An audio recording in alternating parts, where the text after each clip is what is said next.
What is up, everyone? And you probably might be wondering what this is. It's an I voted sticker. Uh, I do this thing after I vote where I take a I voted sticker, put it on my head, I take a picture on Instagram, kind of like just to sort of like let people know that I voted. I used to do it on my hand, but I figured this probably might get a little bit more attention. Also, I have fat hands.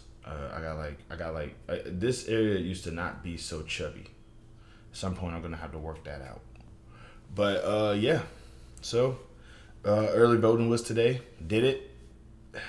Now we wait.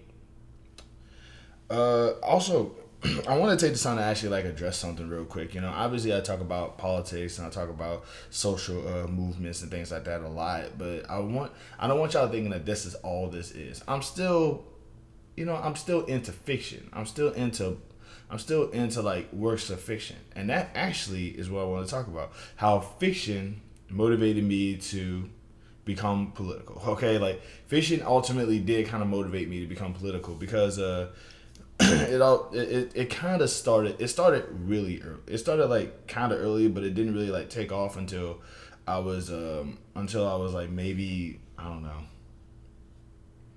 If I had to guess the number, it would probably have been I don't know like maybe 2014 maybe 2014 2013 around there. I was working at my job at Home Depot. I was pushing shopping carts, and I just remember being out there and just sort of saying to myself, you know, I do the work. You know, I don't have a criminal record. I have a job. I'm trying to go to school because at that time I was going to school, and it was just like, you know, what am I doing? Like, what? Why is bad things still happening? Not just to me, but just in general. It's like it feels like more people are doing right than doing wrong, and I just found myself just sort of questioning that a little bit. So, um, you know, as time went by, it was like, you know, what's the closest thing to God that's on the terrestrial plane that we're on right now? And it was like, okay, is it the Pope? Okay, well, if I can't meet the Pope, I can't go all the way to Pope City and go meet the Pope. So who else could I talk to? Then I thought, okay, I obviously have to think a little bit more local. I gotta think who is close to the Pope in America. It's like, oh, probably the president. And then it became, you know, then ultimately it's just sort of like I try my best to just sort of go down the chain of command until I realized, wow, that's a lot of people that are in control of my life essentially. So that was kind of how that went down. But I think the thing that kind of like motivated me to like kind of get sort of think about like it was fiction, and fiction really did kind of push this idea that like, you know, a normal person had access to travel and had access to shelter and had access to water and food and things like that. And for a time, that wasn't me. I didn't have access to like travel. I could go as far as my feet could take me around that time. So that was the thing that made me really like, you know, because everybody had a car. I'm not really this shirt right here. Normally, as I obviously can tell, I have a little bit of a different wardrobe switch every time. But I wore this just so like people, you know, because when I was at the early voting, it was just okay. It was the most unseasoned line I ever seen, and it kind of made me a little uncomfortable. So in my brain, I knew what to kind of expect. I knew that, you know, like the melanated folk was going to be few and far between, but I didn't expect the line to be that long and that unseasoned. So in my brain, I just said to myself, wear a church shirt just so I don't look like, you know, so they'll think, you know, oh, he's a religious guy. He's not a Harris Wall supporter. I ain't gonna lie, man. It made me uncomfortable being around that many unmelanated people at the same time because I don't want to say white people because there was also a couple of white passing Latinx folks over there as well. So yeah, I ain't gonna lie, I felt uncomfortable, but not uncomfortable enough to freak out, just uncomfortable enough to just hope that my shirt protects me. Because I ain't gonna lie, it felt like I was at a rally or something. But yeah, but like fiction kind of did motivate my sort of push into politics because I started noticing that like a lot of things in fiction were both unrealistic but also realistic. granted, I'm not going to be able to, fly through the air with the greatest of ease like Superman, but I should be able to just have, I should be able to have a place to live with a reasonable amount of money. You know what I mean? Like, you never really hear about, like, you never, like, the whole idea is that there's things in fiction that are real. People do live in houses. People do drive cars. People get a chance to, like, do things that they want to do, even if they're struggling. Like, I remember there was one movie where it was like it was a struggling teenager just trying to do things, but they also could afford a trip out of the country once a year. It's like, if you're a financially struggling teenager, affording a trip out of the country, that's not happening. A trip out of the country, that's probably not happening. Well, it can happen if you actually invest your money. Bro, you can't invest your money if you're making $300 checks, right? If you're making like $500 checks, we'll say $500, because that's what $300 would be now, okay? Like, you're not, after you pay all your bills, you ain't got enough to, like, you're lucky to get $10 out of that check to save for, like, the next month. And that's if you don't get hungry and decide, you know what, I feel like buying some Taco Bell today. Because, Taco Bell is $10. You know what I mean? Well, that's your fault for buying fast food. Yes, that's my fault. That's my fault for being hungry for fast food. How dare I? Bad. It's just is wild to me, man. But yeah, that's what I'm saying though. It's just like, it's wild because, like, the more I started paying attention to fiction as something more than just something to entertain me, but something to kind of just sort of, it's like some of this stuff can really happen. It's like, you really got to take into consideration that, like, the cell phone, the power that we have in our cell phones today was considered a fictional concept back then. You know what I'm saying? So it's just like, it's wild to kind of see, people say, well, that stuff's not real. But the whole thing is that it can be real. Things can be real if we actually work towards it. We could literally become the country of the future if we stop holding on to the past so dang much. You know what I mean? Or at least learn from it. Which, by the way, another thing too, like, while I'm talking about fiction a little bit, we need more docudrama series. We need more docudrama series about a lot of things. We have a whole channel dedicated to history that talks about aliens and conspiracy theories and crap. We need to have docudrama series dedicated to a lot of historical moments. And one thing I always wanted to see a docudrama series of was the Harlem Renaissance. We talk so much about slavery and also some slavery, but we don't talk about Bleeding Kansas and how John Brown basically whooped up on some racists in Kansas City. Not Kansas City. What was it? I forget the name. I think it begins with an L. I forget the name of the city. But John Brown actually did smoke out some white supremacists, and we don't even, like, there's so many people who are just now learning about this dude. John Brown is a hero. You know what I mean? We should be like I said, the Harlem Renaissance. Like, it needs to be. And I'm not talking about a documentary where people talk about the Harlem Renaissance, because people who lived through the Harlem Renaissance probably aren't alive anymore, or are capable of explaining what actually happens. I'm talking about a docudrama series. I'm talking about, you take some passages from the historical facts that we know about the Harlem Renaissance, and then we put it and then we make it into a TV series. I mean, who would you want to play Langston Hughes? Think about that. Because it's still a show. You're still going to want to see somebody. Well, what if they mess it up? I mean, nobody's going to want, like, it's probably going to be terrible, but you still got to watch it, because it's not about watching it for entertainment purposes. It's about watching it to learn about stuff that happens. We have a lot of historical moments in American history that we just do not talk about. The entire from 1801 to 1899, we know nothing about that century outside of Lincoln's presidency. And that's it. Tell me the president before and after Lincoln. Tell me the president before and after them. Say it with me. We're gonna do this today. We're doing this today. I'm gonna list this right now, and I might get this list wrong, but it's up to you to tell me what part I got wrong. Ready? We're gonna recite all the presidents in order right now. Let's do it. All right. Washington, Adams, Jefferson, Madison, Monroe, Adams, Jackson, Van Buren, Harrison, Tyler, Polk, Taylor, Fillmore, Pierce, Buchanan, Hayes, Garfield, Arthur, Cleveland, Harrison, Cleveland, and then McKinley. All right, that's 1800s, right? That's the first one to the 1899s, right there. Because then we're going into 1900s with oh my God, I forget Roosevelt, right? So Roosevelt, if I'm not mistaken, I want to say Taft, Wilson, Harding, Coolidge, Hoover, Roosevelt,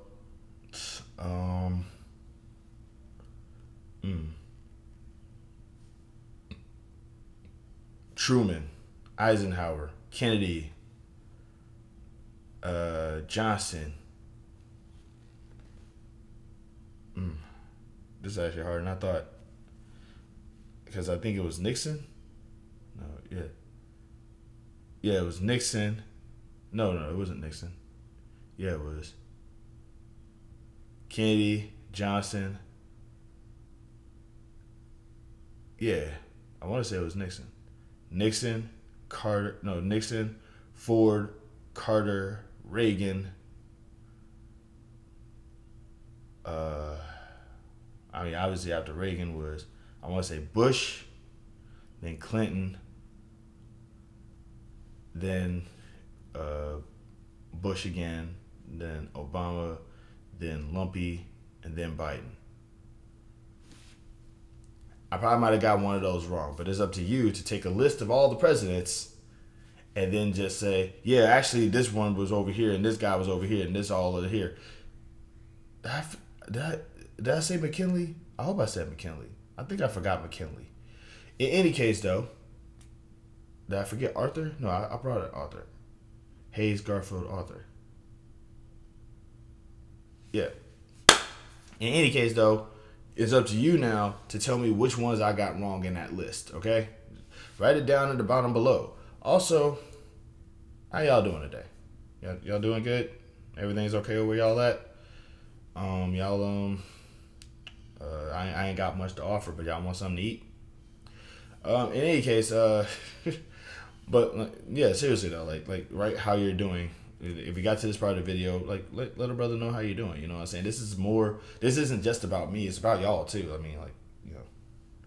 But in any case though, but that's what I'm saying though. It did kind of I did get motivated into, like, fiction is ultimately what made me think about realism in fiction, because fiction is just a story being told of realistic concepts. They just add in their own little thing every now and again. You know, talking animals, that's not real. Talking animals aren't real, but animals are. You know what I'm saying?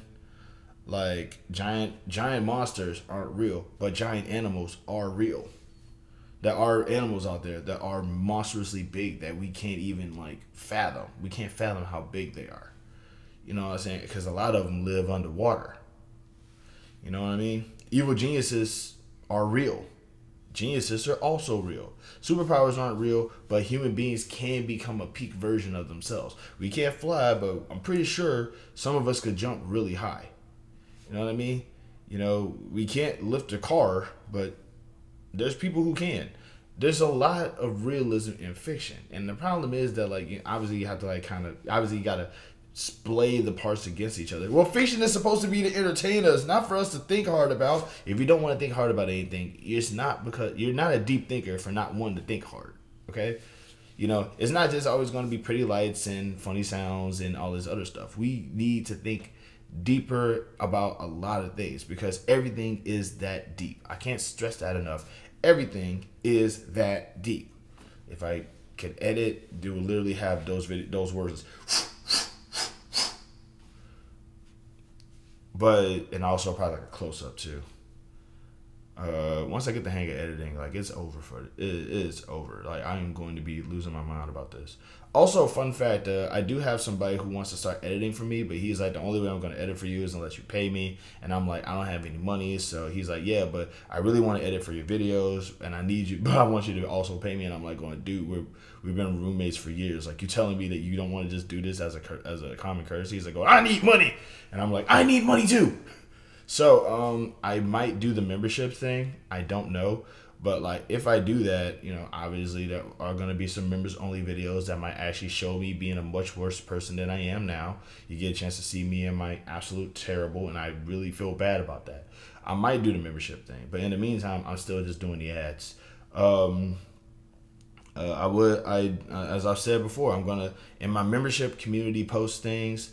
Not membership community. In my community postings, if I get 100 likes on a certain thing, I will go live. You know what I'm saying? I would like to get the super chats. I would like to get people to interact with me and stuff like that. I would like for people to sort of like see who I am and stuff like that. But like I want to know if people actually will care to see that. Also add that below. Would you want to see me go live? Go here. Go here. I would also, if I knew how to edit, there would be that membership post that's floating somewhere. But yeah, like I'm saying, though, we do need a docudrama series dedicated to a lot of important times in American history, because we don't know a lot of time. We don't know about a lot of American history, and we care more. And if you dramatize it, you're going to make it look cool in the process. You know what I'm saying? We already know about slavery because we all know about, we got all these movies and TV series dedicated to slavery, but there was so much more that was going on in America at that time, if not before, after, and during. There's also a lot more stuff. And Black history in America is also like wildly, like we did a lot of cool stuff too. Like there's no, like y'all notice that there's no movies. Is there a movie about, is there a dramatization of Black Wall Street? The Harlem Renaissance, how we did after slavery, you know what I'm saying? Like, because there was a time after slavery. Granted, there was a crap ton of racism, but we were also doing cool stuff. Garrett Morgan invented the traffic light, among other things. Matthew Henson was like the first person to ever go to the North Pole. It was either the North Pole or Antarctica, one of them. And he's Taraji P. Henson's like great granduncle or something. There's a lot of cool stuff that Black people did throughout history other than be slaves. And I would love to see some documentary style drama based series, fictionalizations of that. There's this one dude, I forget his name, but he was like a cook, right? There was Navy base that was under attack, and this dude was a cook, and he didn't really have a whole lot of training experience, but he got on one of those cannons and he's shooting down the things that are attacking the ship. He didn't make it, but he's still a hero for that. And I forgot his name, and I don't know his name, and I hate the fact that I don't know his name. But if I'm not mistaken, he was in the Cuba Gooding Jr. movie. Man, I forgot his name. This is really gonna mess with me. But that's what I'm saying though. Is that like? But also, we don't know about the era of good feelings. We don't know about we know about the French. We know about the French Revolution because there's a musical dedicated to it that I haven't seen yet. But like, we don't know that the French Revolution is what automatically sort of sparked the Revolutionary War here in America. We don't know about. Do you know about James K. Polk, the Mexican American War? Anything? There's a lot of things that happen in American history that I feel like we need to like bring more attention to and learn about. And I feel like fictionalizing it or turning it into a docudrama, not a documentary where people like sit down and talk about it, but a docudrama where people like a dramatic rendition of what's going on. Because if you see it that way, you're gonna be like you're gonna put a face to the name. You're gonna put a context to the picture. You're gonna see the images come to life. You will see that these people that are only pictures and names now were actual people who did and said certain things that we probably A, didn't know that they were capable of saying or doing, or B, didn't even know they existed in the first place. Fiction helps. Fiction can motivate some deep thinking if we actually like make it so. I wish I was good enough to make those things. If I could write a script dedicated to just historical moments in history, that would be so cool. Yeah, but what if the series suck? So, did you learn something? Not everything is going to impress you, but did you learn something though? You should never be trying to get entertained. You should be trying to get educated. This video was going to be about something else, but then I started talking about this. But all right, y'all. Love, peace, and happiness to every single one of y'all. If you made it to this part of the video, once again, just let a brother know how you're doing. Let me know if you want me to go live or not. And we'll talk again. Once again, love and peace.